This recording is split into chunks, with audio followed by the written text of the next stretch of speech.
Brought to you by TechnoSpark 20 series smartphones.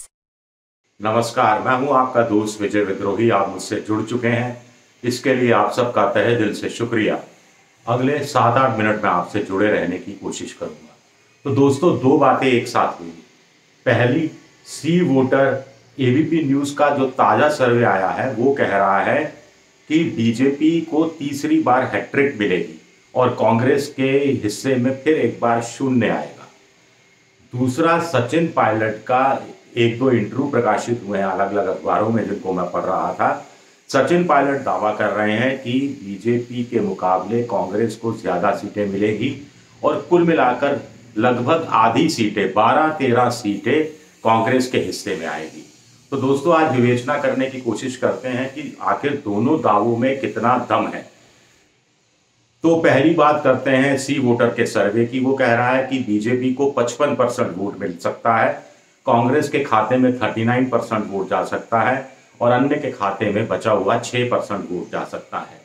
इस हिसाब से वो मानकर चल रहे हैं कि हो सकता है बीजेपी 25 की 25 सीटें निकालने में कामयाब तीसरी बार हो जाए। लेकिन इसमें एक पेच है। 2019 में बीजेपी को 59.16 के आसपास वोट मिला था। इस बार 55% वोट मिलता दिख रहा है, यानी पिछली बार के मुकाबले 4% वोट कम मिल रहा है। दूसरा, कांग्रेस को पिछली बार 34% के लगभग वोट मिला था, इस बार 39% वोट मिलता दिख रहा है, यानी कांग्रेस का वोट 5% बढ़ रहा है। और जब ये सी वोटर का सर्वे हुआ था उसके बाद तो अभी कई दिन और गुजर गए और मुकाबला और कांटे का हो गया है। जानकारों का कहना है कि आने वाले दिनों में मुकाबला और कांटे का होगा और ये 6% अन्य का हिस्सा कम हो जाएगा, 6% से कम हो जाएगा। यानी कांग्रेस की पूरी संभावना है कि वो 40% के थ्रेशहोल्ड को क्रॉस कर जाए। अब आप कहेंगे कि 40% का कांग्रेस के सीट जीतने से क्या मतलब है? तो मतलब साफ है कि जब जब कांग्रेस को 40% से ऊपर वोट मिला है तब तक वो सीट जीती है। भले ही 4 जीती हो, 5 जीती हो या 25 की 25 जीती हो या 20 जीती हो या 13 जीती हो या 12 जीती हो। पिछले 1984 से अब तक के 10 लोकसभा चुनाव के नतीजों को आधार बताते हुए मैं ये बात कह रहा हूं। जैसे पिछली 2 बार तो कांग्रेस के हिस्से में शून्य आई थी, लेकिन 84 में 25 की 25 सीटें जीती थी, 91 में 13 सीटें जीती थी, 96 में फिर 13 सीटें जीती थी, 12 या 13 सीटें। 98 के अंदर कांग्रेस ने करीब 18 सीटें की करीब करीब जीती थी। तो 40% का थ्रेशोल्ड कांग्रेस को क्रॉस करना है। तो इस हिसाब से लगता है कि सी वोटर का ये जो सर्वे है वो आने वाले दिनों में गलत भी साबित हो सकता है। अगली बात करते हैं सचिन पायलट के दावे की। सचिन पायलट पहले कहते रहे थे कि सीटें कितनी होंगी मैं नहीं बता सकता, लेकिन हम बहुत अच्छा प्रदर्शन करेंगे। पिछली 2 बार शून्य आया, इस बार उससे बेहतर होगा।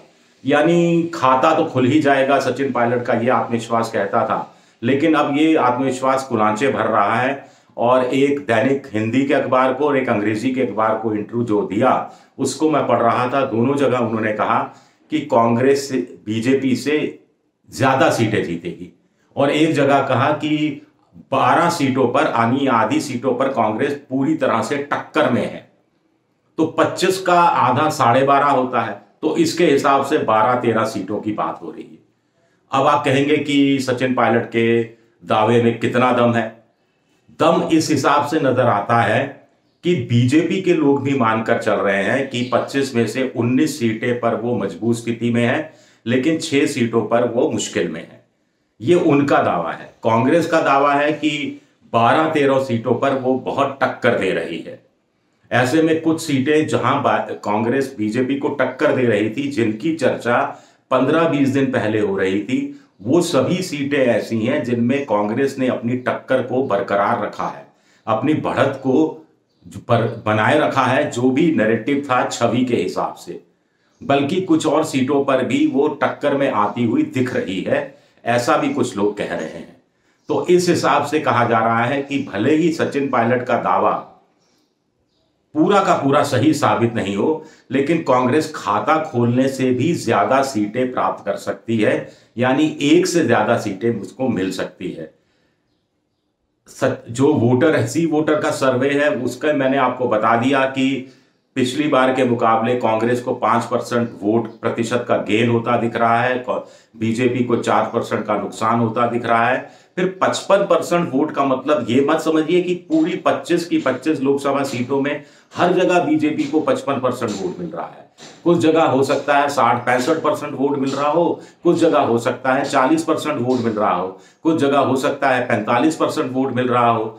इसी तरह कांग्रेस को 39% वोट सब जगह एक जैसा नहीं मिल रहा, हो सकता है कुछ जगह 30% वोट मिल रहा हो, कुछ जगह 45-47% वोट मिल रहा हो जो बीजेपी से ज्यादा हो। आखिर पिछली बार भी अगर भीलवाड़ा की सीट बीजेपी ने 6,13,000 वोटों से जीती थी तो दौसा की सीट सिर्फ 78,000 वोटों से जीती थी। ऐसी भी बहुत सी कुछ सीटें ऐसी भी थी जहां मार्जिन इतना था जिसको कांग्रेस कवर अप कर सकती है। और बीजेपी के आत्मविश्वास की बात क्या कहिए, जो सांसद लगातार 2 बार भीलवाड़ा से जीता, पिछली बार 6,13,000 से वोट से जीता, उसका टिकट काट दिया जाता है। 25 में से 11 चेहरे नए उतारे जाते हैं, 14 जगह टिकट बदला जाता है। 6 सांसदों को बीजेपी विधानसभा में चुनाव में उतारती है, जिसमें से सिर्फ 3 जीतते हैं, 3 हार जाते हैं, यानी 50% स्ट्राइक रेट रहता है। ऐसे में मोदी का चेहरा हर जगह चमक जाए ये जरूरी नहीं है।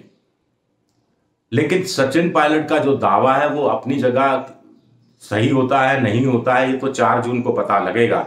लेकिन कांग्रेस ने पूरे चुनाव को प्रादेशिक मुद्दों पर केंद्रित कर दिया है। अब वो अपने घोषणा पत्र को जरूर अपने भाषणों में इस्तेमाल कर रही है, क्योंकि कांग्रेस जानती है कि अगर उसको एक आध सीट, 2-4 सीटें, 4-5 सीटें जितनी भी निकालनी है तो उसको पूरा चुनाव क्षेत्रीय मुद्दों पर, स्थानीय मुद्दों पर, विधानसभा की तर्ज पर लड़ना होगा। बीजेपी को मालूम है कि इस स्तर पर वो अगर चुनाव उतर आया तो वो सीटें लूज कर सकती है। उसके लिए सबसे अच्छी बेट यही है कि मोदी के चेहरे पर, राष्ट्रीय मुद्दों पर चुनाव लड़ा जाए और मोदी के चेहरे को सामने रखकर चुनाव लड़ा जाए। तो ये कुल मिलाकर चुनाव मोदी वर्सेस स्थानीय मुद्दों में परिवर्तित होता जा रहा है और सीट टू सीट चुनाव होता जा रहा है। यानी हर सीट में अपने अलग जातीय समीकरण हैं, अपने अलग भीतरघात की आशंका है, अपने अलग नेताओं का जो उम्मीदवार है उनका व्यक्तिगत प्रभाव है और आला कमान से उन नेताओं की दोस्ती भी है। आप कुछ भी समझ लीजिए, किसी भी रूप में समझ लीजिए। तो ऐसे में चुनाव बड़ा दिलचस्प होता जा रहा है। जहां तक मेरी समझ है, मुझे लगता है सी वोटर का सर्वे ठीक नहीं होगा, बीजेपी 25 सीटें नहीं जीत पाएगी। जहां तक मेरी समझ है, सचिन पायलट का दावा ठीक साबित नहीं होगा। कांग्रेस दहाई की संख्या में, डबल डिजिट में किसी सूरत में नहीं आ पाएगी, सिंगल डिजिट में रहेगी और 5 सीटें, 6 सीटें मैक्सिमम मेरे हिसाब से आज की तारीख में, जब मैं वीडियो बना रहा हूं 15 अप्रैल की दोपहर 1 बजे के आसपास। शुक्रिया आप सबका, बहुत बहुत शुक्रिया।